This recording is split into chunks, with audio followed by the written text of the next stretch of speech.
Ya, sudah mulai recording. Assalamualaikum warahmatullahi wabarakatuh. Waalaikumsalam warahmatullahi wabarakatuh. Waalaikumsalam warahmatullahi wabarakatuh. Teriring doa, semoga kita semuanya, Bapak Ibu semua yang dirahmati Allah, selalu mendapatkan rahmat, curahan, keberkahan dari Allah Subhanahu wa taala, sehat walafiat. Mari kita teruskan yang kita perkuliahan pada malam hari ini dengan melafalkan basmalah bersama. Bismillahirrahmanirrahim. Bismillahirrahmanirrahim. Nampaknya kuliah masih satu kali pertemuan ya. Satu kali atau dua kali. Nanti misalnya tidak selesai untuk presentasi, Bapak Ibu bisa melakukan recording, nanti kemudian di-upload di YouTube atau di channel masing-masing.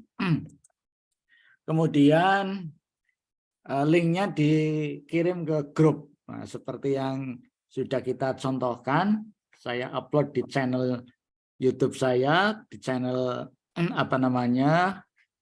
saya, kemudian linknya dikirim ke grup. Nah, begitu. Dipersilakan, nanti seperti biasa 20 menit presentasi awal, kemudian diskusi, eksplorasi, kemudian dilanjutkan pada pemakalan kedua. Monggo Pak Wahyu, dipersilakan. Ya, terima kasih. Bismillahirrahmanirrahim. Assalamualaikum warahmatullahi wabarakatuh. Waalaikumsalam. Terima kasih kepada Ustadz Darajat dan teman-teman mahasiswa UMP. Sebelum presentasi dimulai, marilah kita ucapkan puji syukur kehadirat Allah SWT yang hari ini telah memberikan kenikmatan sehingga kita bisa melaksanakan perkuliahan di dunia maya ini. Sholawat serta salam tetap tercurah terhadap junjungan kita Nabi Muhammad SAW dan senantiasa kita nantikan syafaatnya di yaumul akhir nanti. Untuk perkuliahan malam hari ini, saya Wahyu Anam Suseno akan menyampaikan beberapa paparan terkait materi yang hari ini akan saya sampaikan. Sebelumnya mohon maaf apabila nanti dalam penyampaian banyak kekurangan dan ketidaksesuaian, semata-mata itu karena keterbatasan referensi saya, dan mohon untuk diluruskan apabila tidak sesuai karena ini terkait dengan agama, tentunya harus benar-benar pas dan sesuai. Ya, langsung saja untuk materi malam hari ini saya akan menyampaikan topik materi yaitu Muhammadiyah sebagai gerakan Islam yang berwatak tajrid dan tajik. Pendahuluan, modernitas Muhammadiyah lahir sebagai respon atas sejarah, bukan spontanitas. Ketika rakyat tenggelam dalam kemiskinan dan kebodohan semasa rezim kolonial, Muhammadiyah lahir dengan banyak respon. Pendidikan modern dan pengembangan spirit PKO, pertolongan kesengsaraan umum. Ketika masyarakat terlena dalam tradisional, mencampur adukan ajaran agama, Muhammadiyah memberikan wacana dan spirit baru, tajrid dan purifikasi.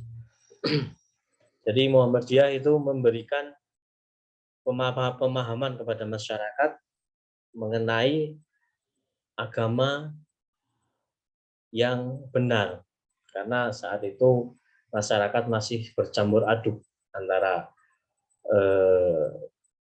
budaya tradisional yang mungkin mirip-mirip dengan keagamaan, tapi pada dasarnya itu kurang sesuai. Jadi Muhammadiyah lahir itu untuk memberi wacana dan semangat yang baru terkait dengan tajrid dan purifikasi. Selanjutnya yang akan kita bahas atau akan yang saya sampaikan adalah Muhammadiyah sebagai gerakan Islam yang berwatak tajrid dan tajdid.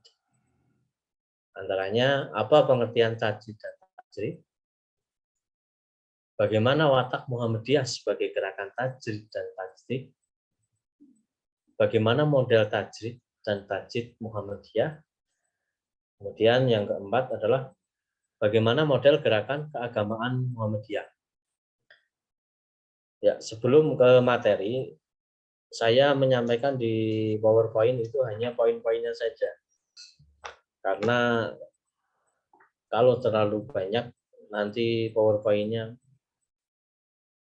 terlalu lama. Dan mohon nanti masukannya, mungkin dari Ustaz Darajat dan Mas Iwan Indrajaya yang kemarin sangat luar biasa terkait dengan Muhammadiyahan. Ya, pengertian tajdid. Istilah tajdid berasal dari bahasa Arab yang berarti pengosongan,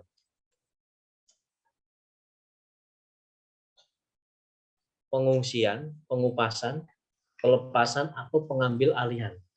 Dari Atabik Ali tahun 1999, 410. Sedangkan tajdid dalam bahasa Indonesia berarti pemurnian. Istilah ini tidak sepopuler ketika menyebut istilah tajdid. Sekalipun yang dimaksudkan adalah memurnikan hal-hal yang bersifat khusus. Kalau dalam ibadah, kita tajdid hanya mengikuti Nabi Muhammad SAW dan tidak ada pembaharuan. Sedangkan dalam muamalah atau dengan kaitannya kehidupan sosial, kita tajdid, ya ini melakukan modernisasi pembaharuan.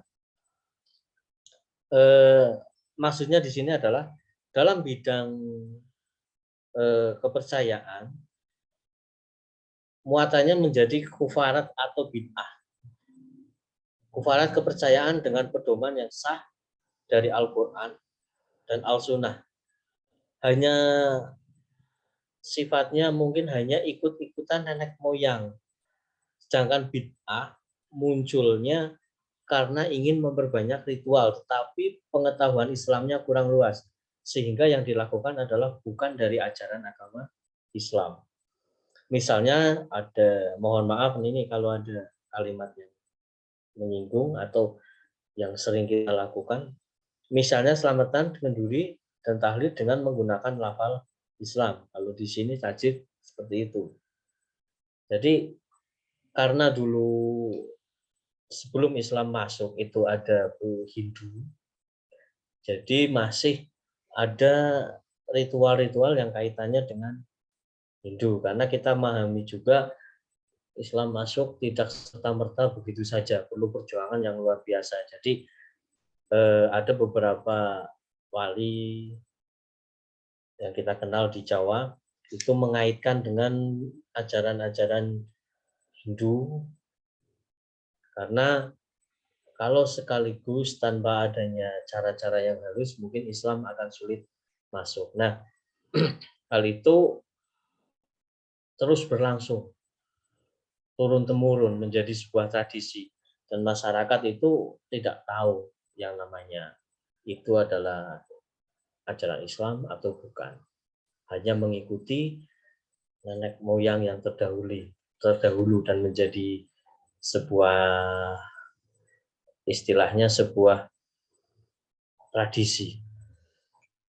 Selanjutnya, pengertian tajdid. Nah, istilah tajdid berasal dari bahasa Arab, yaitu jadjada, yujadjidu, jadidan, yang artinya yang berarti memperbarui atau menjadikan baru. Dalam Kamus Bahasa Indonesia, tajdid berarti pembaruan, modernisasi atau restorasi. Secara bahasa atau etimologi, tajdid memiliki makna pembaharuan dan melakukan disebut mujadid atau pembaharu. Sedangkan dalam pengertian istilah terminologi, tajdid berarti pembaharuan terhadap kehidupan keagamaan, baik dalam bentuk pemikiran ataupun gerakan, sebagai respon atau reaksi atas tantangan baik internal maupun eksternal yang menyangkut keyakinan dan sosial umat, menurut Ibnu Salim dan kawan-kawan. Dalam pengertian lain, tajdid adalah upaya untuk memperbarui interpretasi atau pendapat-pendapat ulama terdahulu terhadap ajaran-ajaran dasar Islam. Atas dasar bahwa ajaran tersebut sudah tidak relevan dengan tuntunan dan perkembangan zaman. Perlu diketahui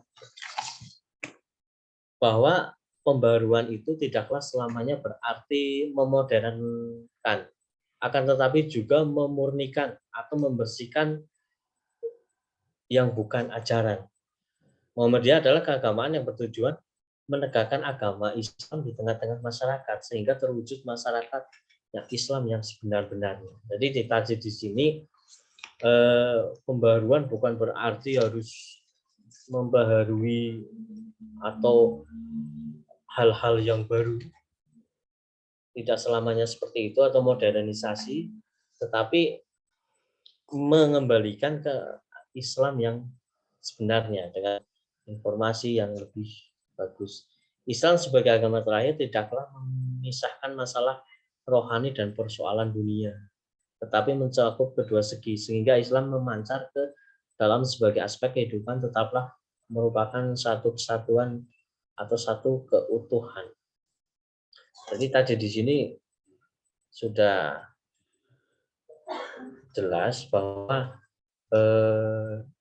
ini karena respon dari Muhammadiyah terkait dengan Islam yang ada atau yang dilakukan oleh masyarakat,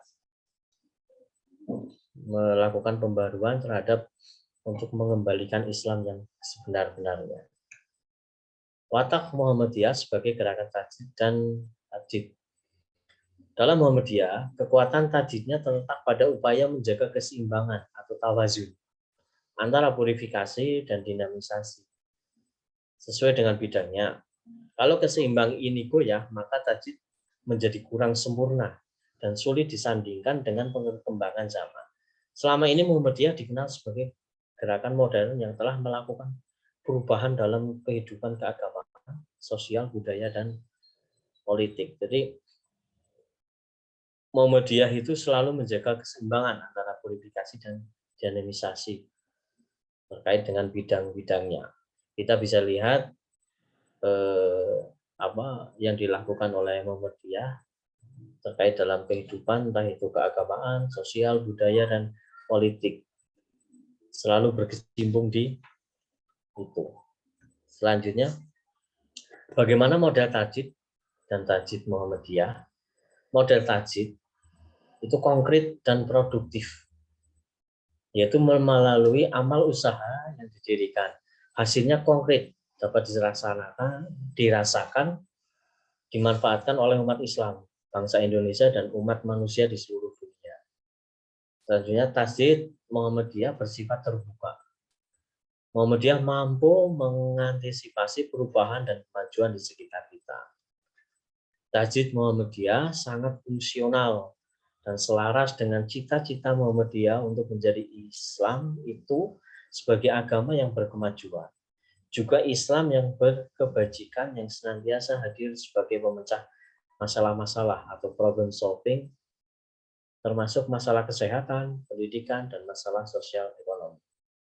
Nah, di sini Muhammadiyah itu sangat up to date mengenai kehidupan sosial, termasuk kesehatan, pendidikan, dan masalah sosial ekonomi.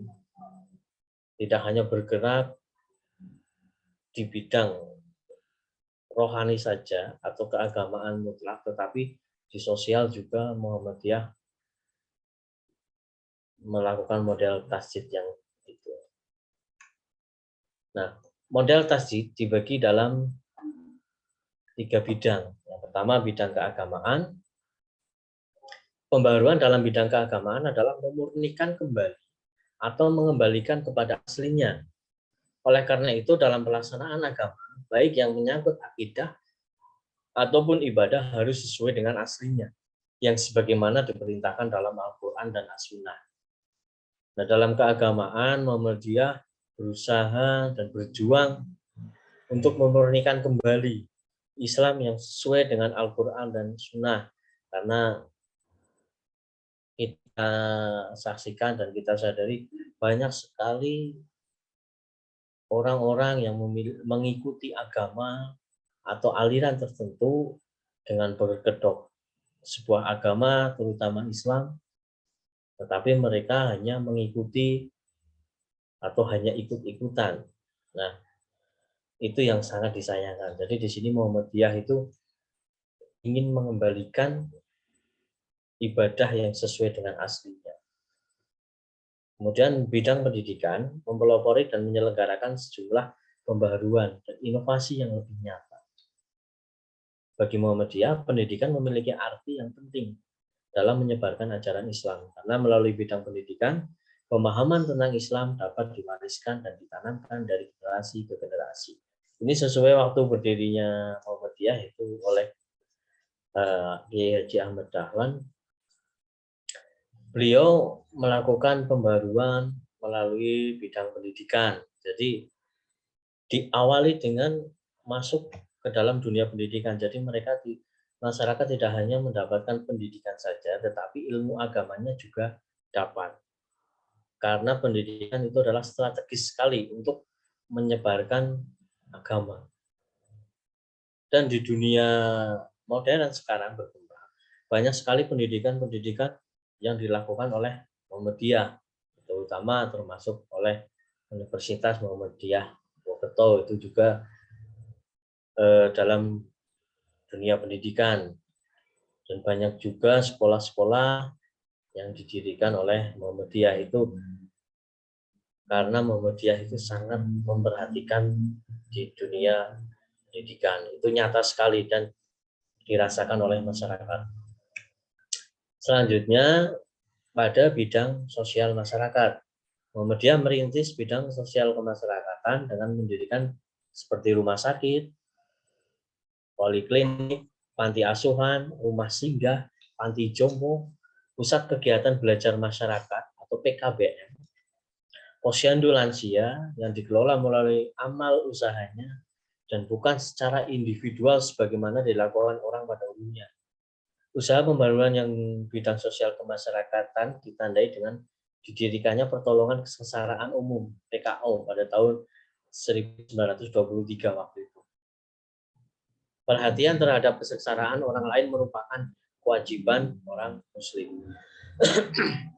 Jadi Muhammadiyah juga kita rasakan sekali di bidang sosial masyarakat, sudah banyak sekali mendirikan rumah sakit, terus ada PKU, kalau di Banjarnegara ada PKU, ada poliklinik juga, ada rumah singgah yang dikelola oleh Muhammadiyah, tetapi dan bukan dikelola oleh individu atau orang-orang tertentu.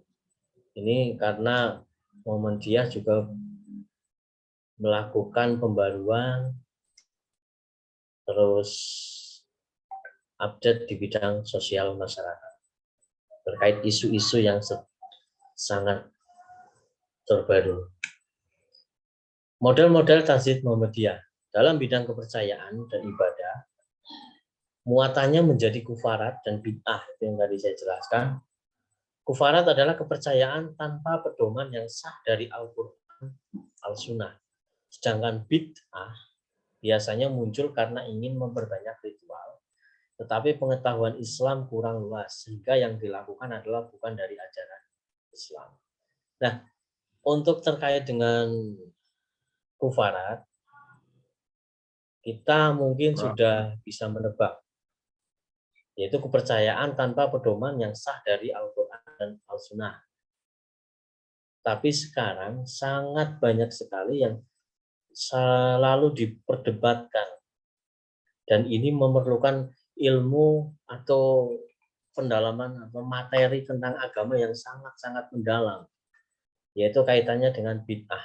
Karena saya sendiri juga sampai sekarang karena hidup di lingkungan sosial, kalau mau mengatakan bid'ah, saya harus benar-benar memiliki dasar yang kuat. Sehingga jujur dalam kehidupan sehari-hari, entah itu bid'ah ataupun tidak, saya tidak bisa berani berkomentar karena ilmu agama saya juga masih kurang. Nah, yang sering diperdebatkan terkait dengan bid'ah itu banyak sekali. Yang sampai detik ini pasti akhir dari pembicaraannya adalah kesimpulannya ya tergantung niat kita terhadap kegiatan tersebut bagaimana. Nah, itu menurut saya jawaban-jawaban yang akhirnya hanya meredam perdebatan. Tapi yang jelas kalau terkait dengan bid'ah itu kita harus benar-benar memahami dan menelusur. Karena banyak-banyak juga selain Muhammadiyah ada juga yang mohon maaf di Indonesia ada Muhammadiyah dan ada NU yang itu selalu kurang pendapatnya kadang sedikit bersinggungan, tetapi tak apalah itu ada nilai positifnya. Kita harus belajar berbanyak mengenai Islam. Nah, bid'ah yang sering dilakukan mungkin yang tadi saya sampaikan ada selamatan, terus ada terkait dengan tahlil. Kalau membaca tahlilnya itu tidak, menurut saya mungkin tidak masalah karena yang dibacakan itu adalah lafal-lafal. Tetapi yang jadi bid'ahnya itu mungkin adalah terkait dengan kebudayaan masa lalu, yaitu ada orang meninggal 3 hari, 7 hari, bahkan 40, 1000 dan lain seterusnya. Itu yang tidak ada aturannya dan harus dibacakan ini dan sebagainya. Itu mungkin yang perlu kita pelajari, perlu kita kaji ulang asal usul kenapa ada seperti itu. Nah, di situ saya juga kalau di kehidupan sosial saya yang penting saya mengikuti, karena di sosial kita juga perlu adanya saling memahami, apalagi terkait dengan ketika orang meninggal itu sedikit mengenai bid'ah. Dan nanti seandainya ada ilmu yang terbaru atau dasar yang terbaru yang lebih kuat terkait dengan bid'ah, yang mohon saya dikasih tahu, karena jujur bid'ah juga saya masih abu-abu. Selanjutnya, bagaimana model keagamaan gerakan keagamaan Muhammadiyah? Dalam konstitusi Muhammadiyah terdapat 3 model gerakan yang mewujud menjadi model gerakan, yaitu Muhammadiyah sebagai gerakan Islam, sebagai gerakan dakwah amar ma'ruf nahi mungkar, dan Muhammadiyah sebagai gerakan tajdid. Pada dasarnya Muhammadiyah telah menggagas mengenai penguatan basis gerakan sejak awal berdirinya.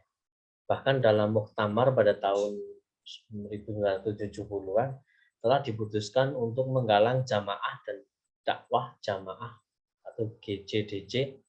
Hanya saja gagasan tersebut terimplementasi secara maksimal dalam aktivitas gerakan organisasi. Nah, ini untuk gerakan muktamar tahun 90 dulu sudah diputuskan. Dan sebagai gerakan dakwah amar ma'ruf nahi mungkar itu Muhammadiyah selain mengajarkan tentang melarang hal-hal yang kurang baik, di situ juga Muhammadiyah selalu memberikan solusinya, bukan hanya tentang hal-hal yang tidak boleh tetapi Muhammadiyah juga sekaligus memberikan solusi, tidak hanya menjelaskan saja. Ya, itu terkait dengan presentasi saya malam ini terkait dengan Muhammadiyah sebagai gerakan tasdid dan tajdid. Mohon maaf apabila ada yang kurang lengkap dan kurang jelas, itu karena keterbatasan saya.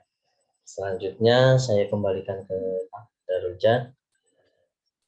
Terima kasih. Assalamualaikum warahmatullahi wabarakatuh. Waalaikumsalam warahmatullahi Warahmatullahi wabarakatuh. Sudah lengkap tentang pembahasan Muhammadiyah sebagai gerakan pembaruan.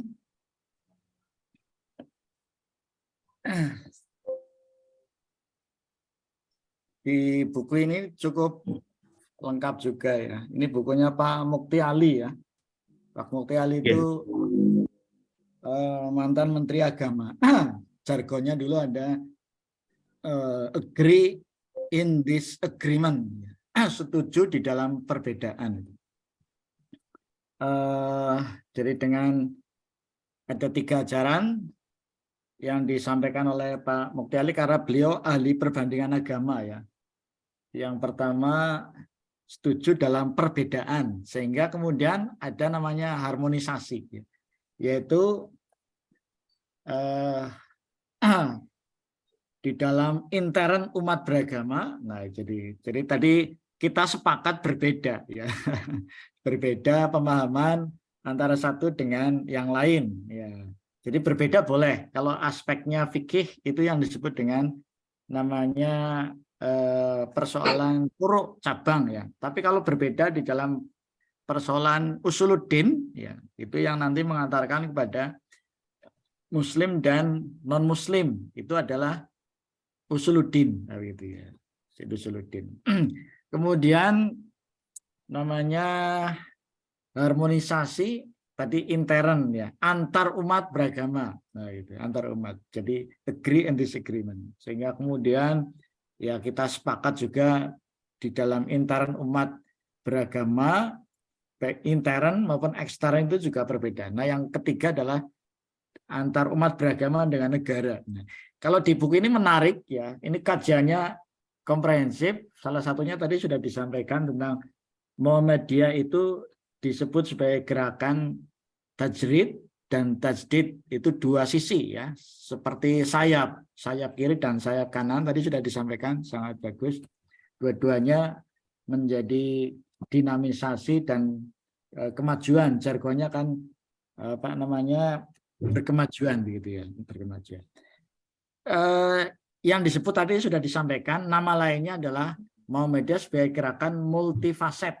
Multifaset di sini dijelaskan multifaset. Multifaset artinya pembaruannya itu tidak hanya satu bidang. Secara garis besarnya tadi pembaruan pemurnian dalam bidang akidah dan ibadah. Kemudian sisi yang lain pembaruan dalam bidang umum, bidang umum sosial. Tadi disebutkan pendidikan. Kemudian apa namanya pembaruan dalam bidang interpretasi semangat ajaran Islam itu menjadi dinamis gitu. Mungkin ada beberapa yang belum dibahas, misalnya tentang kepeloporan wanita ya, gerakan wanita. Itu belum disinggung, nanti bisa didiskusikan ya. Jadi sangat jarang suami istri itu menjadi pahlawan negara.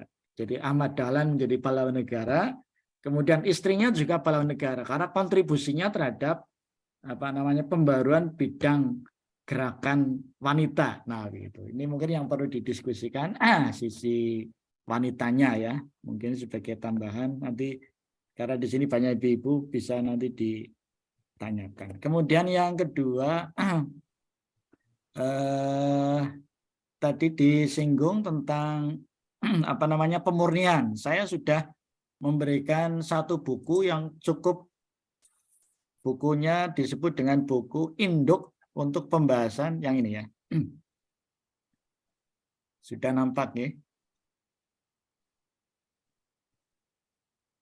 Namanya kitabnya ini kitab buku induk pembahasan tentang bid'ah dan sunnah. Namanya Al-I'tisam ya, Al-I'tisam. Sudah saya kirim di tanggal 1 bulan yang lalu ini. 1 bulan yang lalu ketika ini tanggalnya 24 November sudah saya kirim. Ketika saya atau kita berada apa namanya di Banjar ini ya, offline. Sudah dibuka atau belum ini Bapak Ibu? Sebentar. Ini, ya, nah pokoknya nanti apa namanya, kalau mau mendetail lebih lanjut, mengeksplorasi lebih lanjut, kitab rujukan, kitab yang menjadi induk disebut dengan buku induk pembahasan bid'ah dan sunnah. Ini ulama terkenal disebut dengan Imam Asyadibi. Ini sudah kita apa namanya sharekan e-booknya ya. Ini cukup tebal dan kitabnya mahal sebenarnya ya. Nah, ini dua kitab ini.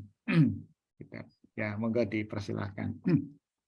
Saya kira itu aja sebagai tambahan. Nah, tambahan yang terakhir tadi karena Muhammadiyah kemarin sudah saya kirimkan juga penelitian dari Profesor Kim ya. Kim tentang Muhammadiyah itu amal usahanya banyak sekali, tapi yang luar biasa manajemennya itu sangat terapi dan sangat modern. Saya kirim di tanggal 5 Desember itu penelitian Prof. Kim tentang Muhammadiyah. Jadi Muhammadiyah kemarin juga sudah didiskusikan tentang namanya manajemen modern ya. Tapi yang luar biasa apa namanya memanage atau orang-orang yang berada di dalam Muhammadiyah itu tidak dibayar, tapi apa namanya institusinya sungguh luar biasa kalau aumnya ya, amal usaha itu. Jadi kalau yang di ranting, yang di cabang itu kan nggak dibayar gitu ya. Tapi yang penelitian Prof. Kim itu menjadi luar biasa. Itu juga sudah ada namanya outsider ya. Outsider itu ilmuwan bukan dari Muhammadiyah tapi mengkaji tentang Muhammadiyah.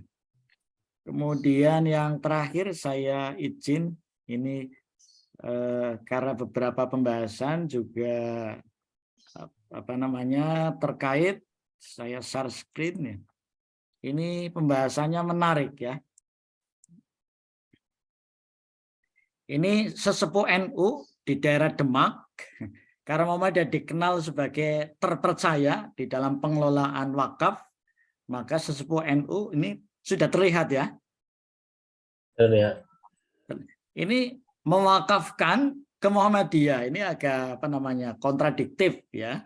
Ya, sesepuh NU malah justru mewakafkan tanahnya untuk Muhammadiyah karena apa, ini untuk rumah sakit tadi, rumah sakit. Saya setel dari sesepuh Nahdlatul Ulama. Dengan amanah yang diberikan ini, Muhammadiyah segera merealisasikan pemanfaatan tanah wakaf tersebut dengan membangun rumah sakit di atasnya. Dan berikut informasi selengkapnya. Kabar gembira bagi masyarakat Kabupaten Demak dan sekitarnya. Pasalnya sebentar lagi akan berdiri rumah sakit yang siap memberikan pelayanan bidang kesehatan. Ini sudah jadi malah ya, karena ini setahun yang lalu rumah sakitnya sudah digunakan. Nah ini bagi warga Demak dari semua kalangan, yang rencananya rumah sakit tersebut akan diberi nama Rumah Sakit Hajah Fatimah Sulhan PKU Muhammadiyah. Memang rumah sakit tersebut didirikan oleh Ormas Islam terbesar Muhammadiyah melalui pimpinan daerah Muhammadiyah Demak, dan rumah sakit tersebut didirikan di atas lahan seluas 15.000 meter persegi. Namun pendirian rumah sakit tersebut berawal dari sesepuh Nahdlatul Ulama Demak yang mewakafkan tanahnya seluas 1 hektar kepada Muhammadiyah. Kemudian warga Muhammadiyah ikut bergotong royong membeli tanah di sampingnya sebanyak 5.000 meter. Alhasil, hingga sekarang luas tanah yang akan dibangun rumah sakit seluas 15.000 meter persegi atau 1,5 hektar. Seperti Nah itu sebagai contoh bahwa kepercayaan di luar Muhammadiyah terhadap Muhammadiyah juga sangat besar. Terbukti pengelolaannya kalau apa namanya Muhammadiyah mendirikan ya tidak sampai kemudian bangkrut gitu ya, bangkrut. Yang lebih besar lagi rumah sakit Rumani itu ya, rumah sakit Rumani. Itu kan milik Semarang. yang Semarang itu ya. Aslinya sebanyak kan bukan dari Muhammadiyah ya. Nah, dari orang lain mewakafkan ke Muhammadiyah, ya, sehingga menjadi besar terpercaya. Nah, gitu. Bahkan kemarin 2 tahun yang lalu mendapatkan penghargaan ya kontribusinya terhadap masyarakat. Jadi ini menjadi contoh tadi apa yang disampaikan tajdid dan tajdidnya itu sangat apa namanya menggema dan sangat kontributif terhadap masyarakat sehingga kemudian tidak hanya Muhammadiyah saja yang percaya dengan Muhammadiyah tapi justru di luarnya. Bahkan negara pun juga berhutang budi terhadap Muhammadiyah ini saya kira kepercayaan trust ya, social trust yang bagus karena rahasianya apa sehingga bisa bertahan 2 abad. Nah, itu yang menarik nanti dari penelitian Kim ya. Kemudian yang kedua saya kira memang karena keikhlasan dan ketulusan ya untuk memperjuangkan. Kemarin disampaikan tentang ADART ya. Jadi Muhammadiyah didirikan ingin mengantarkan, nah itu, mengantarkan umat Islam ke pintu gerbang, nah, Jannatun Naim. Nah itu karena keikhlasan kita bersama perintisnya untuk sama-sama masuk ke dalam surga. Nah itu ya, keinginannya begitu. Itu juga sudah disampaikan oleh Rasulullah di dalam surat 9 ayat yang terakhir ya.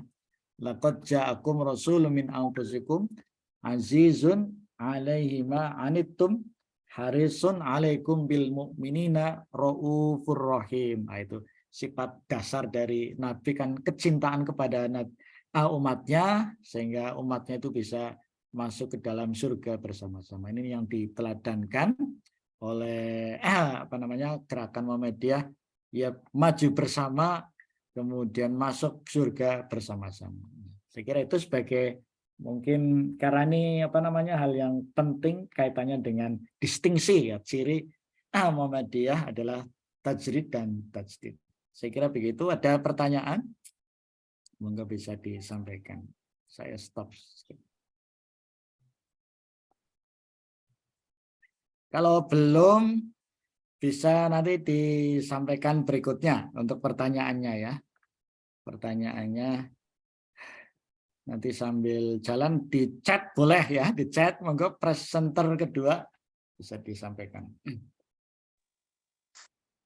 Oke, Pak, terima kasih.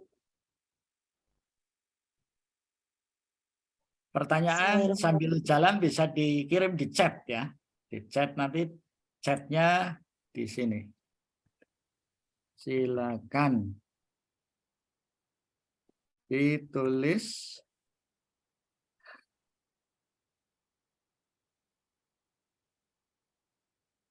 Ya, monggo bisa. Mulai ya, Pak. Iya, monggo. Kemudian. Bismillahirrahmanirrahim. Assalamualaikum warahmatullahi wabarakatuh. Waalaikumsalam. Waalaikumsalam warahmatullahi wabarakatuh. Pada Bapak Dokter dari MAG yang saya hormati dan teman-teman kelas D yang saya banggakan dan semoga dalam keadaan sehat dan selalu berbahagia. Terima kasih sekali atas waktu yang telah diberikan kepada saya untuk menyampaikan hasil dari presentasi, hasil kerja saya untuk melakukan presentasi tentang Muhammadiyah sebagai gerakan sosial. Presentasi yang saya sampaikan adalah ada kaitannya dengan yang disampaikan oleh Pak Anom, yaitu Muhammadiyah sebagai gerakan tajdid dan tajrih. Dan untuk yang saya sampaikan adalah yang lebih spesifik, yaitu Muhammadiyah sebagai gerakan nasional, gerakan sosial.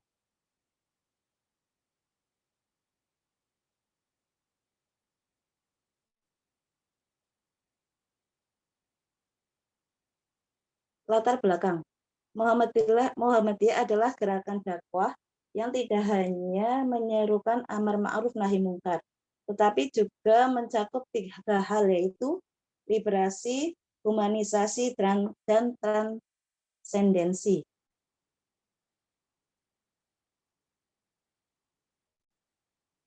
Liberasi merupakan membebaskan manusia dari segala bentuk ketertindasan. Ketertindasan di sini adalah membebaskan manusia dari kebodohan, penyakit, kelompok rentan hingga kemiskinan. Humanisasi sendiri diartikan memanusiakan manusia atau bisa disebut juga manusia yang diberdayakan. Kemudian transendensi yang berarti membawa manusia kepada keimanan dan kesolehan.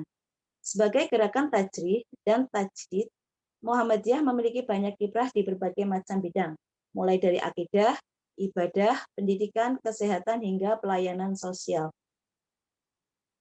Rumusan masalah yang kita bahas di makalah ini adalah, yang pertama, bagaimana prinsip, nilai-nilai, dan ajaran sosial kemanusiaan Muhammadiyah. Yang kedua, bagaimana langkah Muhammadiyah dalam kepedulian terhadap fakir miskin dan anak yatim. Yang ketiga, bagaimana bentuk dan model gerakan sosial kemanusiaan Muhammadiyah.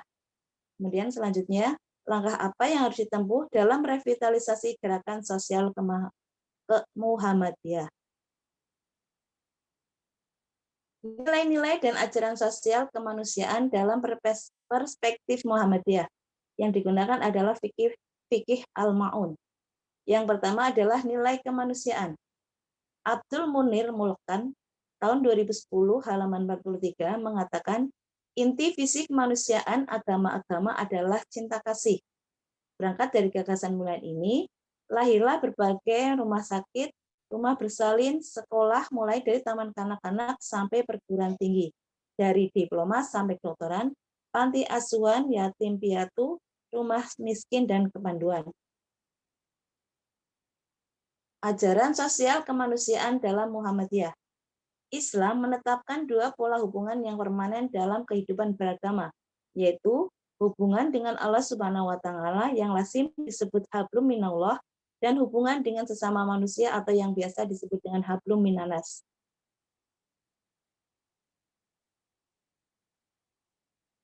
Kemudian gerakan peduli pada fakir miskin dan anak yatim. Kemiskinan merupakan masalah kemanusiaan yang bisa menimbulkan masalah-masalah lainnya, seperti masalah keamanan, pendidikan, politik, dan kesehatan. Sebagai bentuk nyata dari problem kemiskinan adalah pengangguran, usung lapar, kurang gizi, kriminalitas, dan bunuh diri. Kemudian, Muhammadiyah menggiatkan urusan menyantuni orang miskin, fakir, dan anak yatim dalam bentuk mendirikan rumah miskin dan panti asuhan. Sebagai upaya konsistensinya, pada Muktamar tahun 2000 dibentuklah lembaga buruh, petani, dan nelayan. Kemudian pada tahun 2005 di Malang dibentuklah Majelis Pemberdayaan Masyarakat atau MPM. Bentuk-bentuk dan model gerakan sosial kemanusiaan Muhammadiyah. Yang pertama, berupa pelayanan pendidikan. Seperti yang kita ketahui, doktrin Muhammadiyah adalah pencerahan dan doktrin amal saleh. Konsekuensi dari doktrin ini adalah Muhammadiyah mengerahkan segala kemampuannya untuk mendirikan sekolah mulai dari TK atau PAUD, pendidikan anak usia dini, sampai dengan perguruan tinggi. Pada saat ini, Muhammadiyah telah mengelola lembaga pendidikan sebanyak 1.132 SD, 1.769 MI, 1.184 SMP, 534 MTS, 511 SMA, 263 SMK, 172 MA, 67 pondok pesantren, 55 akademi, 4 politeknik, 70 perguruan tinggi, dan 30 universitas. Kemudian Muhammadiyah juga melakukan pelayanan kesehatan. Tahun 1918 telah berdiri Penolong Kesengsaraan Umum atau PKU. Yang tadi juga telah dijelaskan oleh Pak Anom. Kemudian tahun 1926 mendirikan klinik di Surabaya, Malang, dan Solo. Dalam mewujudkan visi Muhammadiyah di tahun 2025, salah satu usahanya adalah meningkatkan kualitas kesehatan dan kesejahteraan masyarakat. Untuk saat ini, Muhammadiyah mengelola rumah sakit, rumah bersalin, BPKA, BP, dan sebagainya yang berjumlah 457. Kemudian bentuk layanan yang ketiga adalah pelayanan sosial. Dalam mewujudkan visinya, sama seperti tadi di bidang kesehatan, di tahun 2025, usaha lainnya adalah memajukan perekonomian dan kewirausahaan ke arah perbaikan hidup yang berkualitas.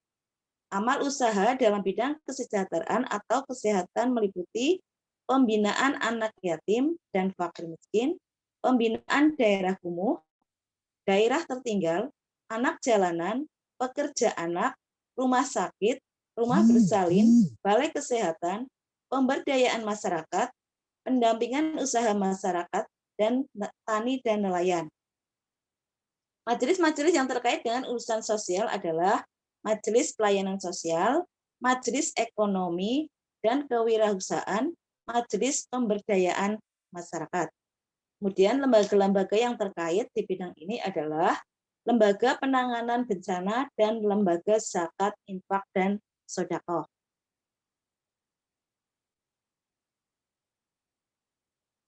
Revitalisasi gerakan sosial. Yang pertama adalah revitalisasi pendidikan. Revitalisasi pendidikan Muhammadiyah yang meliputi filsafat pendidikan Muhammadiyah, visi dan misi Muhammadiyah, dan konsep pendidikan Muhammadiyah. Kemudian revitalisasi kader Muhammadiyah. Revitalisasi kader merupakan langkah penataan, pembinaan, peningkatan, dan pengembangan anggota inti persyarikatan yang dapat melaksanakan misi, usaha, dan pencapaian tujuan Muhammadiyah. Rumusan filsafat pendidikan Muhammadiyah. Pendidikan Muhammadiyah adalah menyiapkan lingkungan yang memungkinkan seseorang tumbuh sebagai manusia yang menyadari kehadiran Allah Subhanahu wa Ta'ala sebagai Rabb yang menguasai dan memiliki ilmu pengetahuan, teknologi, dan seni atau iptek. Visi dan misi pendidikan Muhammadiyah. Visi pendidikan Muhammadiyah adalah terbentuknya manusia pembelajar yang bertakwa, berakhlak mulia, berkemajuan, dan unggul dalam iptek sebagai perwujudan tajid dakwah amar ma'ruf nahi munkar. Kemudian misi dari pendidikan Muhammadiyah yaitu 1. Mendidik manusia memiliki kesadaran ketuhanan atau spiritual makrifat. 2. Membentuk manusia berkemajuan yang memiliki etos tajdid, berpikir cerdas, alternatif, dan berwawasan luas. 3. Mengembangkan potensi manusia, berjiwa mandiri, beretos kerja keras, wirausaha, kompetitif, dan jujur. Misi selanjutnya yaitu membina peserta didik agar menjadi manusia yang memiliki kecakapan hidup dan keterampilan sosial, teknologi, informasi, dan komunikasi. Kemudian, membimbing peserta didik agar menjadi manusia yang memiliki jiwa, kemampuan menciptakan dan mengapresiasi karya seni budaya. Visi yang kelima adalah membentuk kader persyarikatan umat dan bangsa yang ikhlas, peka, peduli, dan bertanggung jawab terhadap kemanusiaan dan lingkungan. Disampaikan oleh Nasir tahun 2010 halaman 64. Kemudian konsep pendidikan Muhammadiyah. Nilai-nilai dasar pendidikan Muhammadiyah meliputi 1. Pendidikan Muhammadiyah dilaksanakan berdasarkan nilai Al-Quran dan As-Sunnah. 2. Nilai ikhlas. Ikhlas menjadi dasar dalam mencari ridha Allah Subhanahu wa Ta'ala. Yang ketiga adalah nilai kerjasama atau musyawarah dengan tetap menjaga sikap kritis baik pada masa Hindia Belanda, Dai Nippon atau Jepang, Orde Baru hingga pasca Orde Baru. Keempat, nilai tajdid yaitu selalu memelihara dan menghidup-hidupkan prinsip pembaharuan, inovasi dalam menjalankan amal usaha di bidang pendidikan. 5. Memelihara kultur memihak kepada kaum duafa dan mustadafin dengan melakukan proses-proses kreatif sesuai dengan tantangan dan perkembangan yang terjadi pada masyarakat Indonesia. Aspek-aspek pendidikan Muhammadiyah. Yang pertama, aspek pembelajar. 2. Aspek pembelajaran. 3. Aspek pendidik. 4. Aspek perserikatan. 5. Aspek manajerial. 6. Aspek kurikulum. Dan 7 adalah aspek kemasyarakatan. Revitalisasi kader Muhammadiyah. Revitalisasi kader merupakan langkah penataan, pembinaan, peningkatan, dan pengembangan anggota inti perserikatan yang dapat melaksanakan misi, usaha, dan pencapaian tujuan Muhammadiyah.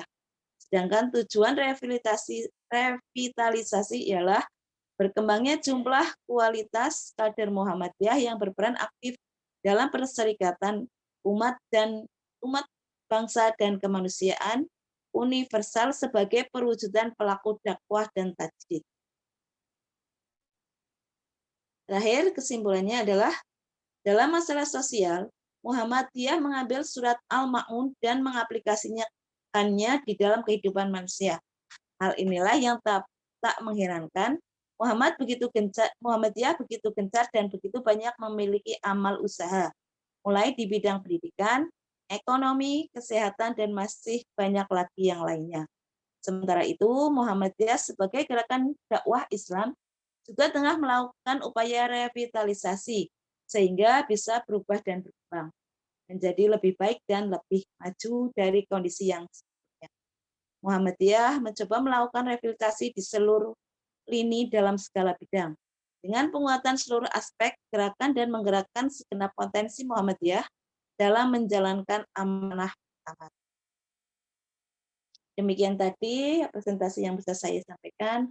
Mohon maaf bila banyak kekurangan, mohon masukannya apabila dalam penyampaian presentasi saya kurang.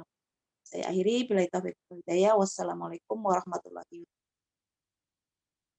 Waalaikumsalam warahmatullahi wabarakatuh. Saya kira sangat bagus, tadi komprehensif tentang diakhiri revitalisasi ya, revitalisasi vital, memvitalkan kembali hal-hal yang penting kemudian dikontekskan dalam konteks sekarang ya. Ini saling menguatkan tadi makalahnya dengan Pak Anom ya, Pak Wahyu Anom. Saya nambahkan sedikit ini sebagai juga memperkuat pembahasan tadi tentang revitalisasi ya. Revitalisasi tadi disinggung tentang rumah sakit Rumani ya. Rumah sakit Rumani saya kira spektakuler begitu ya. Rumah sakit. Nah ini sejarahnya ini rumah sakit ini sangat megah ya, Rumah Sakit Rumani Muhammadiyah. Kalau ini sejarahnya ya, tokohnya namanya Ahmad Rumani, itu tokoh NU itu. Tokoh NU. Ya, sepulang dari haji, kemudian dia bermimpi ya. Ini pulang dari haji, ini sudah terlihat ya sejarahnya ya. Ahmad Rumani ini bukanlah seorang anggota Muhammadiyah, apalagi aktif ya, aktif dalam persyarikatan. Bahkan dia adalah tokoh NU Semarang. Nah gitu ya. Keinginan Rumani membangun rumah sakit bermula ketika ia pulang menunaikan ibadah haji dalam keadaan sakit. Ia bermimpi diminta memberikan makan untuk anak yatim. Hingga akhirnya ia memutuskan untuk membangun rumah sakit, dan rumah sakit itu biaya untuk membantu anak-anak panti asuhan tercukupi ya. Nah ini yang menarik bahwa untuk pengelolaan rumah sakit, kemudian anak-anak itu yang anak-anak panti dan seterusnya itu yang berpengalaman kan Muhammadiyah itu ya, konteks saat itu ya berpengalaman. Maka dengan rela hati rumah sakit yang dia dirikan diserahkan kepada Muhammadiyah sehingga kemudian rumah sakit ini menjadi berkembang ya, menjadi sangat maju ya, sangat maju, bahkan beberapa kali mendapatkan penghargaan dari pemerintah ya, karena perkembangan yang luar biasa ya, perkembangan yang cukup signifikan di dalam bidang pelayanan masyarakat ya. Nah, ini.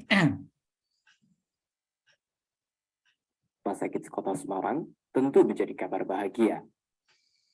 Kemenangan tersebut disambut gembira oleh Direktur Utama Rumah Sakit Rumani Muhammadiyah, Dr. Sri Mulyani SPAM Kesiswa.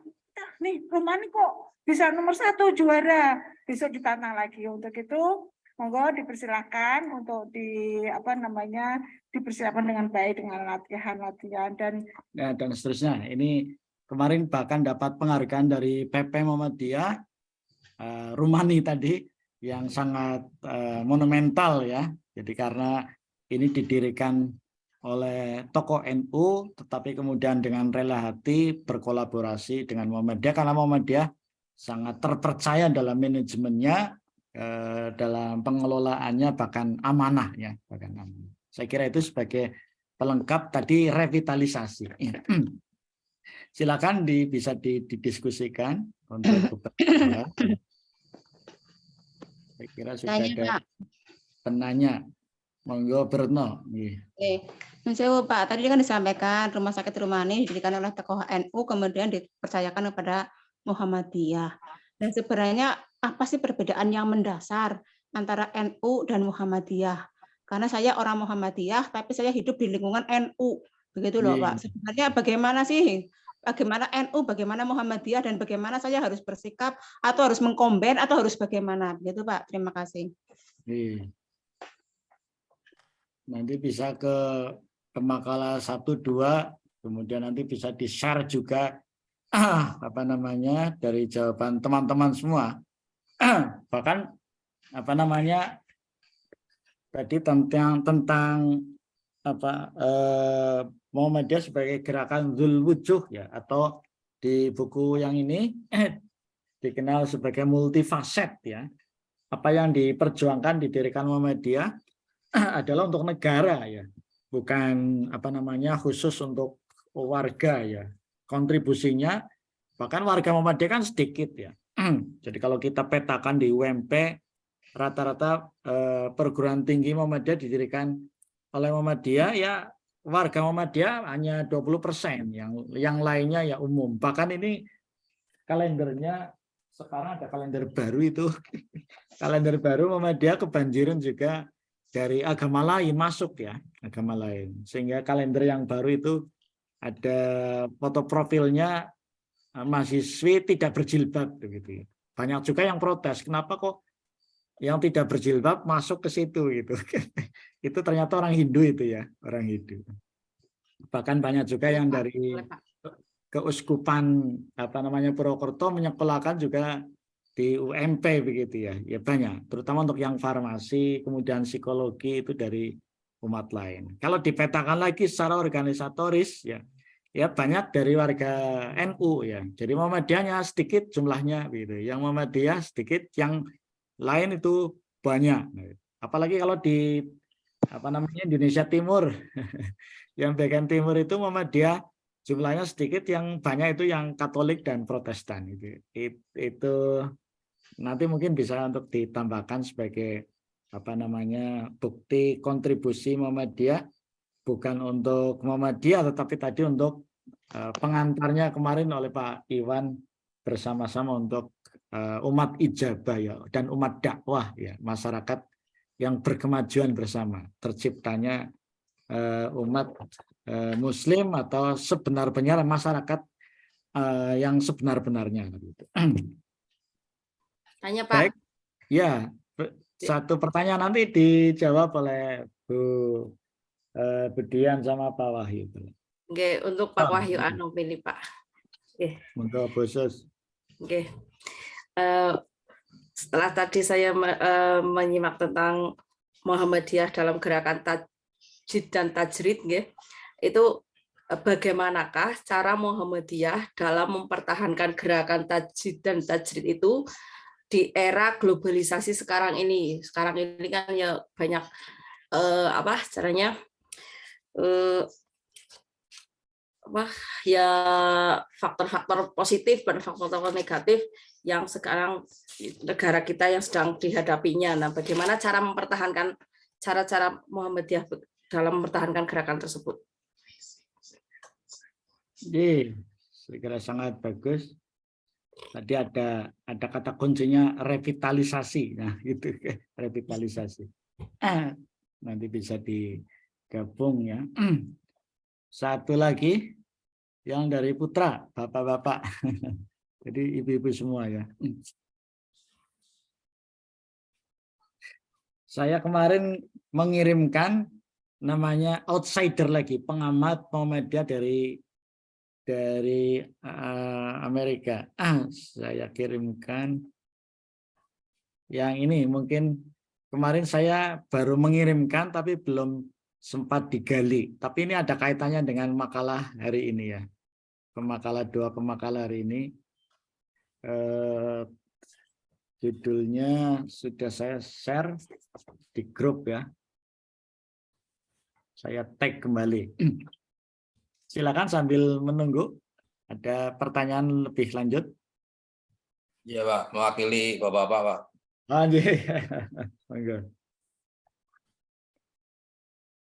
Baik, untuk Pak Anom dan Budian, dari pemaparan Pak Anom tadi tentang purifikasi, dan purifikasi itu tajrid ya, pembaharuan, purifikasi atau pemurnian, kemudian tajdid pembaharuan, dan Muhammadiyah sebagai gerakan sosial tadi oleh Budian. Kalau diurut 1, 2, 3 urutannya bagaimana? Terima kasih. Kalau mengurut yang tadi dari yang paling penting, mandan penting, Rapatya penting, itu urutannya kalau boleh diurutkan menurut panjenengan urutannya mana aja gitu. Kalau skala prioritasnya dalam organisasi Muhammadiyah itu dalam tajrid, dan organisasi sosial urutannya dari yang penting dari itu gimana? Terima kasih. Jadi matur nuwun pertanyaannya. Ini skala prioritas ya. Nah, saya sudah mengirimkan kembali itu di grup. Itu yang buku sangat bersejarah sekali ya. Bersejarah karena ini meneliti perkembangan gerakan modernisasi di dunia Islam ya. Di dunia Islam yang bukunya Lothrop Stoddard ya. Stoddard itu Dunia Baru Islam. Itu bahkan Presiden Soekarno kan termasuk anak didik Muhammadiyah ya. Sekolahnya di Muhammadiyah. Kemudian Fatmawati juga aktivis Muhammadiyah di ND ya. Kemudian mertuanya juga tokoh Muhammadiyah nah gitu. Jadi bahkan pesannya Soekarno nanti ketika saya meninggal minta disolati tokoh Muhammadiyah dan di benderanya pakai bendera Muhammadiyah karena memang dia merasa bahwa saya adalah anak didik Muhammadiyah, termasuk Soeharto begitu ya, Soeharto. Ya, ini yang menarik di buku tersebut. Mungkin nanti saya tanya di belakang saja ya. Tanya di belakang ada kaitannya, mungkin satu lagi atau sudah cukup lah mungkin 3 pertanyaan. Monggo Pak Anom dan Bu Dian ya, Bu Dian.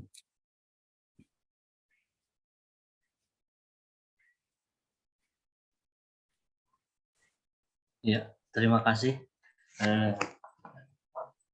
Ini sambil menjawab ya Pak. Iya, monggo. Menanggapi dari Bu Suswanati, bagaimana cara untuk Muhammadiyah itu untuk tetap Bertahan. mempertahankan ya. Iya, gerakan tajrid dan tajrid. Nah, mungkin karena Muhammadiyah itu adalah sebuah organisasi dan anggotanya juga semakin ke sini semakin lebih bagus dengan baik secara SDM ataupun anggota-anggota yang diranting-ranting dan sebagainya. Terbukti kemarin dalam muktamar di Solo juga luar biasa antusiasnya.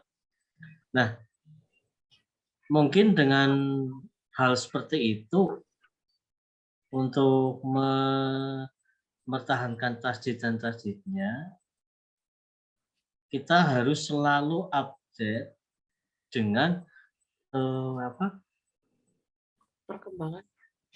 perkembangan pengetahuan yang ada di khususnya di Indonesia atau bahkan dunia, karena pengetahuan itu memang hak setiap orang, tapi di mana merupakan pendidikan hak setiap orang yang membentuk masyarakat menjadi lebih baik. Jadi bisa melalui kader-kader dan bisa memilih kayak kemarin dalam muktamar memilih wakil-wakil yang luar biasa yang memang memiliki integritas baik untuk meningkatkan dan mempertahankan Muhammadiyah di berbagai sisi, misal ada sosial, ada pendidikan, kesehatan, dan lain sebagainya. Mungkin seperti itu khusus fanatik, atau mungkin bisa ditambahkan Pak Darajat.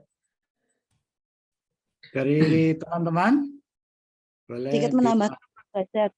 Oh ya, silakan. Menurut saya untuk mengatasi masalah-masalah yang dihadapi pada masa sekarang ini adalah yang pertama tadi dengan melakukan revitalisasi salah satunya itu di bidang pendidikan. Nah, pendidikan di Muhammadiyah itu merupakan pendidikan Islam yang modern yang mengintegrasikan agama dengan kehidupan sosial, iman, dan kemajuan yang holistik. Yang diharapkan lahirnya generasi muda yang kuat dan iman dan kepribadiannya sekaligus mampu menghadapi dan menjawab tantangan zaman. Inilah yang mungkin disebut sebagai pendidikan Islam yang berkemajuan yang disebut oleh Pak Nasir pada tahun 2010 khusus. Salah satunya itu tadi di revitalisasi pendidikan. Kemudian tadi revitalisasi di kader-kader Muhammadiyah dan di bidang-bidang kesehatan lainnya, Bu. Jadi selalu melakukan pembaharuan seperti itu. Pun leres. Vital. Ya, vital kan sesuatu yang sangat urgent ya. Sangat vital. Kemudian di ya. Re itu kembali ya. Revitalisasi memvitalkan kembali, mengangkat hal yang penting, dipentingkan dalam konteks sekarang. Jadi tantangan pendidikan sekarang kan pendidikan yang di samping tadi sekuler, ya sekuler artinya hanya menekankan kepada materi saja, ya maka dipentingkan kembali pendidikan yang komprehensif, ya jadi agama jangan ditinggalkan, begitu. Jadi maka sekarang pendidikan konteks sekarang adalah menggunakan pendekatan integrasi, interkoneksi. Nah, begitu. Jadi orang kedokteran juga harus menguasai agama ya. Jadi orang agama juga harus menguasai yang umum. Nah, itu sama-sama dipentingkan gitu. Nah, ini sih baru mencoba ini. Jadi ada yang disebut dengan kalau di Muhammadiyah sudah harus ada namanya SKKDM, standar kompetensi dokter Muhammadiyah. Gitu. Jadi selama ini kalau dokter kan sekuler, hanya uang dan uang, gitu ya. Ya itu bahaya itu. Nah sekarang Muhammadiyah mendirikan fakultas kedokteran, maka diperlukan komprehensif dokter yang Muslim. Nah sekarang di UMP khususnya mahasiswa kedokteran harus nyantri 1 tahun itu.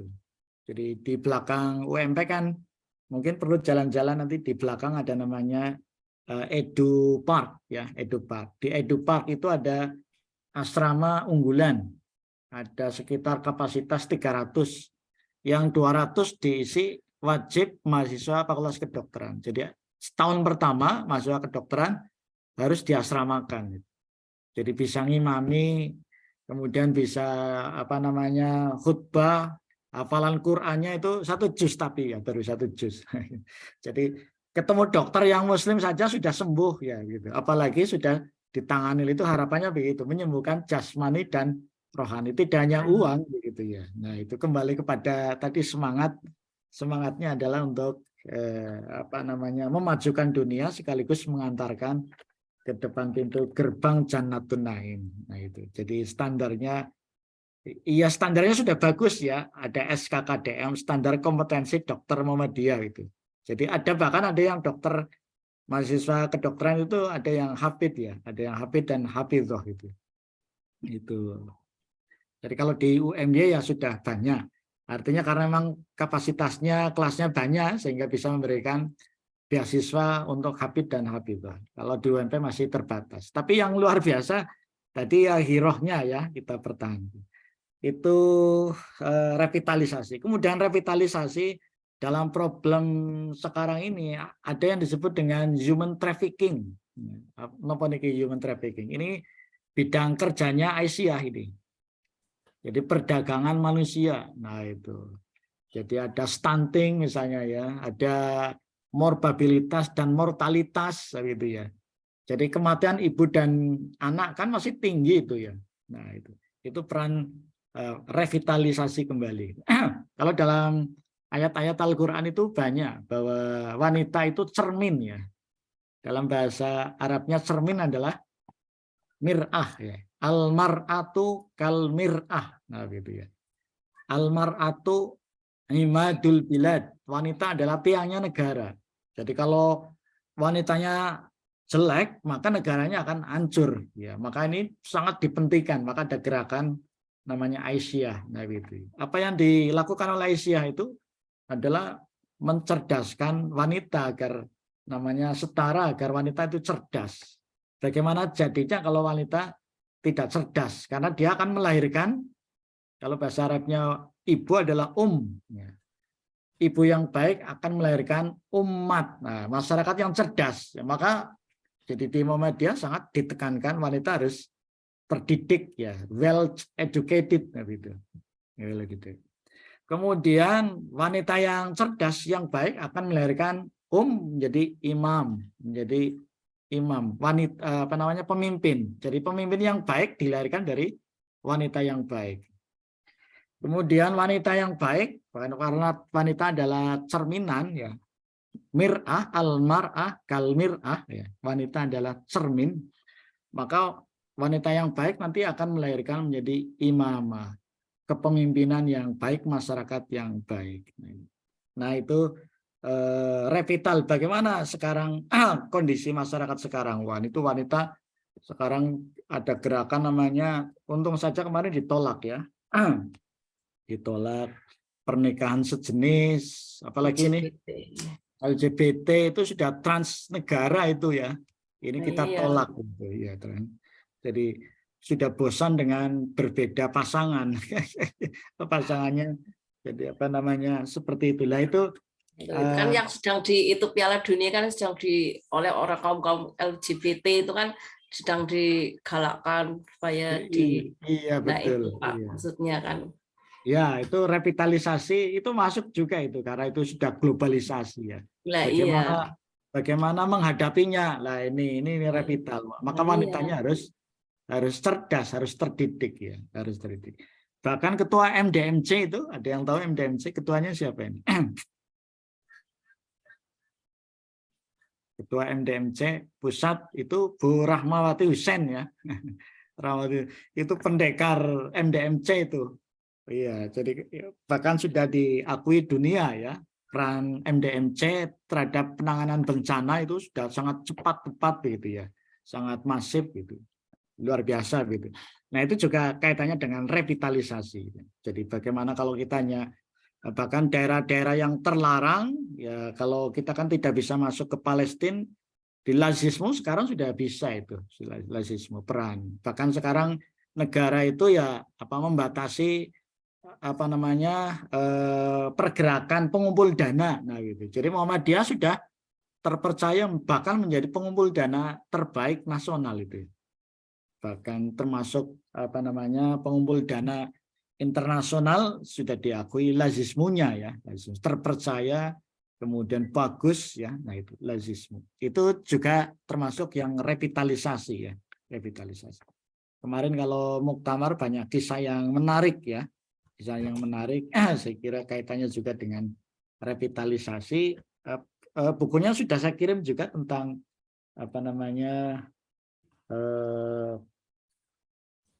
mungkin saya kirim kembali. Dilanjutkan, monggo. Saya sebenarnya mau mengenalkan tentang buku tadi Stoddard ya, tapi nanti di bagian terakhir saja. Monggo dilanjutkan. Kalau di buku Stoddard itu sebenarnya yang menarik ada kata pengantarnya Pak Soekarno ini, Presiden Soekarno. Ini yang bukunya ya. Saya ambilkan dari internet ini. Saya punya bukunya sebenarnya, cuma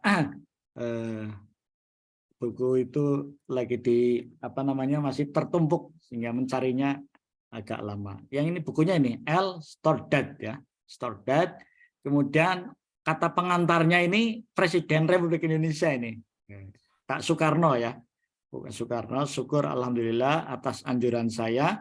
Jadi yang memerintahkan buku ini diterjemahkan adalah Pak Soekarno ya, sebagai presiden, maka telah diterjemahkan dalam bahasa Indonesia buku yang sangat terkenal di dunia barat, karyanya Lothrop Stordad, The New World of Islam ya, dan seterusnya. Nah, kenapa Muhammadiyah ini nanti dimasukkan di buku ini sebagai gerakan yang disebut dengan gerakan salaf. Muhammadiyah dikategorikan sebagai gerakan salaf ya. Apa pentingnya gerakan salaf yang tadi disampaikan oleh Pak Wahyu, Pak Anom sebagai gerakan pure ya. Apa pentingnya, urgennya gerakan salaf? Nah, dan Muhammadiyah dikategorikan sebagai gerakan salaf. Ya, gerakan salaf. Ini diapresiasi betul oleh Pak Soekarno di situ. Nah, di dalam buku tersebut ya. Ya, saya mungkin hanya mengenalkan karena sudah saya sampaikan mungkin hanya pengantarnya ya, pengantarnya. Tapi di situ ada kata-kata kunci mengapa tadi yang disampaikan oleh Pak Iwan ya, Pak Iwan juga, apa sih pentingnya gerakan pemurnian, begitu ya. Dan Muhammadiyah dikategorikan di buku itu sebagai gerakan pemurnian tadi tajrid yang salaf, bukan salafi ya, tapi yang salaf. Yang salaf. Tapi di buku lain ya, oleh pengamat lain Muhammadiyah disebut sebagai gerakan pembaruan yang luar biasa. Ini yang buku yang ini ya. Ini buku monumental juga karya dari Deliar Nur ya. Deliar Nur.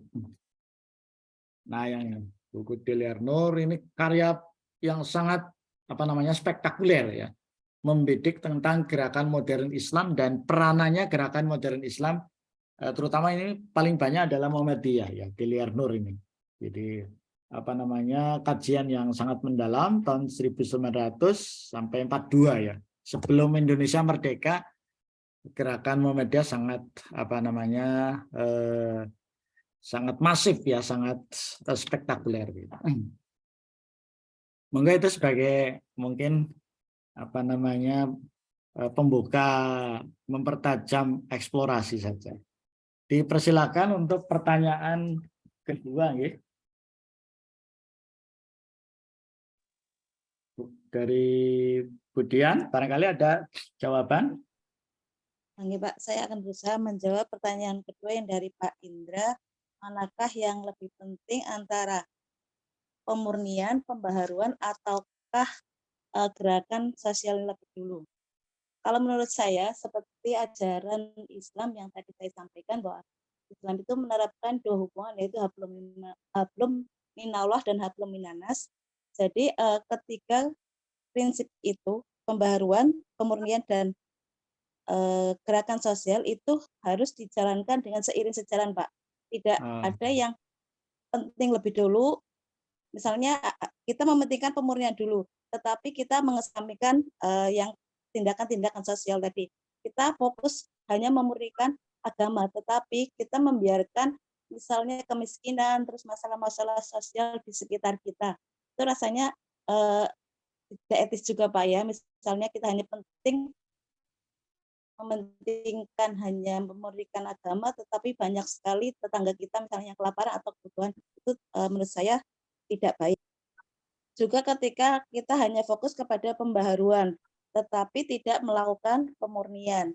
Jadi ketiga-tiganya itu harus seiring sejalan seperti itu, Pak, menurut saya. Tidak ada yang mana yang dipentingkan dulu dan mana yang dikesampingkan. Karena kita melakukan hubungan hablum minanas dan juga hablum minallah. Iya, saya kira sudah bagus. Tapi kalau itu dalam realita dua-duanya oleh Ahmad Dahlan sebagai pendiri dan Muhammadiyah belakangan itu fungsi dua-duanya dilakukan secara seimbang. Tapi kalau melihat periodisasinya, yang lebih nampak di awal itu adalah namanya tajrid. Sehingga Muhammadiyah itu sangat dibenci ya, sangat dibenci karena apa? Karena sifatnya adalah gerakan disebut dengan Wahabi. Nah, seringkali disematkan sebagai gerakan Wahabi. Sehingga kemudian juga banyak yang alergi dengan Muhammadiyah karena sangat antipati terhadap TBC tadi ya, gerakan TBC. Jadi kalau sifat dari gerakan Tajrid adalah anti terhadap TBC. Itu yang gerak, yang namanya periode formatif, periode awal itu yang lebih kentara adalah namanya pemurniannya, pemurnian. Tetapi pengamatan itu menjadi salah ya. Saya kira kemarin kita sudah sampaikan juga pengamat dari Greg Barton dari Australia. Dari Australia sudah saya kirimkan juga untuk outsider ya. Jadi Muhammadiyah itu dituduh sebagai gerakan Wahabi. Nah, Wahabi kan sekarang sedang dituduh sebagai gerakan yang anti terhadap sejarah, ahistoris ya, dan seterusnya itu. Nah, sebenarnya itu ada problem apa ya, sehingga kemudian Wahabi itu dituduh gitu. Bahkan sebagai biang kerok terhadap terorisme karena pemahaman Wahabisme. Jadi maka nanti saya tunjukkan juga satu buku judulnya Menolak Wahabisme di Muhammadiyah. Jadi Muhammadiyah memang genealoginya itu ya karena gurunya banyak ya, gurunya banyak, tidak 100% itu kemudian Muhammadiyah itu Wahabi, nah begitu ya. Beda sekali, kalau Wahabi kan keras, sehingga kemudian setelah Muhammadiyah lahir, maka kemudian lahirlah 1912. Jadi sekaligus juga pertanyaan, apa sih perbedaannya NU Muhammadiyah itu? Jadi Muhammadiyah lahir karena namanya disebut dengan circle. Circle itu satu kontinum gerakan pemurnian atau modernisasi di dunia Islam. Jadi satu kontinum. Kontinum itu satu deretan sejarah lah ya. Jadi di dunia Islam perlu bangkit, Islam itu perlu jaya. Nah, pemikiran itu muncul di dunia sana, di dunia timur itu ya, karena pemikir-pemikirnya ya. Kesadaran Islam itu harus bangkit, karena kemarin di pengantar pertama kan al-Islamu ya'lu wa la yu'la alaih. Islam itu hebat, Islam itu jaya, Islam itu sempurna ya. Bahkan dalam surat Al-Maidah ayat yang ketiga itu al-yauma akmaltu lakum dinakum wa atmamtu alaikum nikmati wa raditu lakumul Islam Madinah. Pada hari ini telah kusempurnakan Islam. Nah, Islam itu sudah sempurna ya. Islam itu hebat, tapi ya kehebatan Islam tertutup oleh perilaku umatnya, tertutup oleh pemikiran umatnya, tertutup oleh namanya pemahaman umatnya. Ya, maka kata Muhammad Abduh, al-Islamu mahjubun bil muslimin. Islam itu hebat, tapi kehebatan Islam tertutup oleh perilaku umatnya. Al-Islamu mahjubun bil muslimin. Kehebatan Islam tertutup oleh perilaku umatnya. Jadi Islam itu mengajarkan tentang kedisiplinan. Ayatnya tentang kedisiplinan kan banyak. Wal asr, wad duha, wasyamsi, wal fajri. Ayat-ayat tentang waktu itu. Tapi perilaku umatnya bertentangan dengan kedisiplinan ya. Pertemuan nanti dilaksanakan jam 8. Ya sudah jamaknya di mana-mana. Kalau undangan jam 8 dilaksanakan jam 9. Ya, undangan jam 8 ya. Nanti paling pelaksanaan jam 9 ya. Karena ada WIB-nya katanya begitu alasannya. Ya, WIB waktu insya Allah berubah begitu katanya begitu. Ya. Padahal ayatnya jelas itu tentang waktu ya. Al-waktu kas-saif ya. Waktu itu adalah seperti pedang. Siapa yang tidak bisa menggunakan pedang waktu, maka dia akan terpenggal. Nah, kita problem umat muslim itu kaitannya dengan kedisiplinan. Ya, jadi tadi al-Islamu mahjubun bil muslimin. Nah, maka kemudian perlu direvitalisasi kembali. Ini yang salah bagaimana? Nah, saya kirimkan juga satu buku sangat penting, mungkin ini saya kirimkan di belakang ya. Di belakang judulnya tentang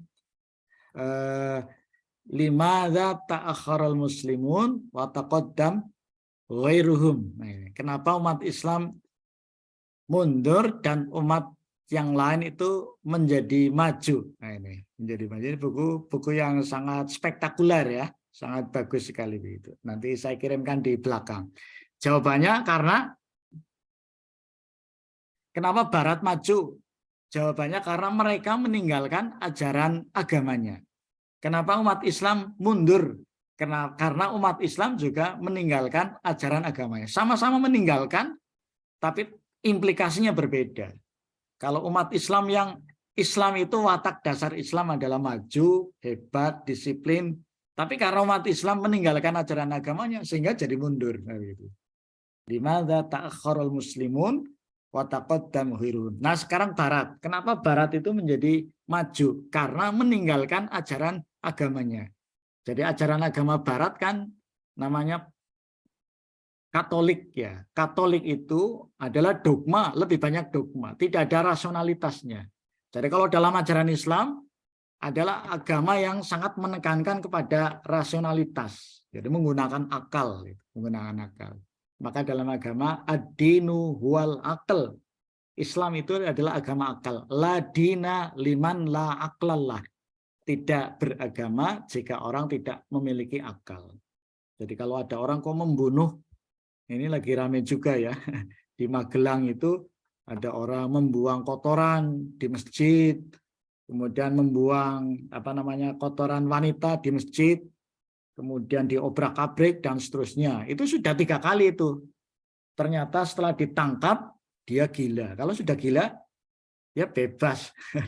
Bebas. Tapi mungkin gila-gilaan gila-gila sungguhan itu ya.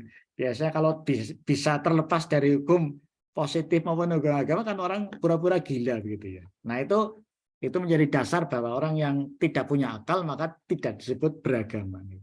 Ayat-ayat tentang menggunakan akal banyak sekali. Misalnya kalau sholat Jumat itu imamnya sunnahnya membaca surat Asy-Syams ya, surat Al-Ghasyiyah. Ya. Afala yanzuruna ilal ibili kaifa khuliqat. Kenapa engkau tidak memperhatikan? Itu kan ayat tentang akal. Bagaimana unta diciptakan? Kenapa di sini menggunakan unta? Ada apa dengan unta? Nah, ini maka perlu riset ya.